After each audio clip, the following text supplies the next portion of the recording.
পাগলা তিতা মিঠা বুঝে না, পাগলা রে কেউ জেলাফি দিও না।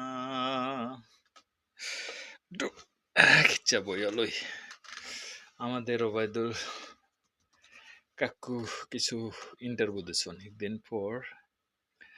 তবে ওবায়দুল কাকু যে ইন্টারভিউটা দিচ্ছে আমাদের খুব ভালো লাগছে।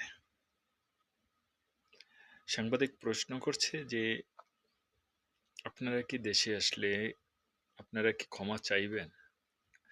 উনি সাংবাদিকের প্রশ্নের উত্তরে বলছেন যে সে কথার জবাব আমি আপনাকে আগেই দিয়েছি, কিন্তু আমরা যা কিছু করব দেশে এসেই করব।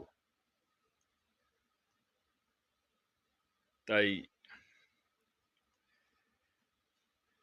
তার উপরে সাংবাদিক বলছে, আচ্ছা তাহলে আপনারা দেশে আসেন, আমরা অপেক্ষায় থাকি।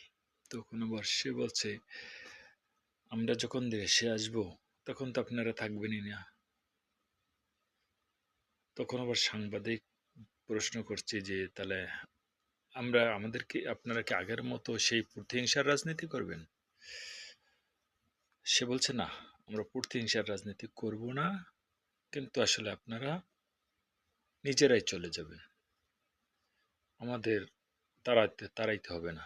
এটার অর্থ মানে হলো আমাদের তাড়াইতে হবে না, কারণ আপনারা নিজেরাই চলে যাবেন, কারণ আপনারা যেই প্রশ্ন করছেন, যেই আক্রমণাত্মক প্রশ্ন করছেন, সেটা মানে উনি ভালোভাবে নিচ্ছেন না, নেননি। উনি স্টেটলি বলছেন যে আপনি একটা মানে দলের হয়ে বা আপনি একজনার হয়ে আপনি আমাকে শত্রুতামূলক প্রশ্ন করছেন।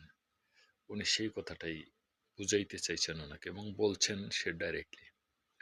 তবে আসলে আমি ওনার কথাটায় একদিক থেকে কথাটা বলা ঠিক হয় না, আর একদিক থেকে আমি বলবো ঠিক হয়েছে। কারণ দেশের যখন পরিস্থিতি, সে পরিস্থিতিতে আমাদের দলের কোনো লোক কথা বলতে পারছে না।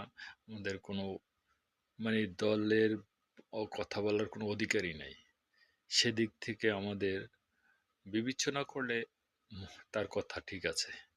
সে ঠিক কথাই বলছে যে আপনারা এই দেশ থেকে পালিয়ে যাবেন। বাস্তব সেটাই সেটাই হবে। কারণ আওয়ামী লীগ যখন দেশে আসবে, আওয়ামী লীগ এমন কোনো পরগাছা নাই যে দেশ থেকে মনে করেন একেবারে তাড়িয়ে দিল আর চলে গেল।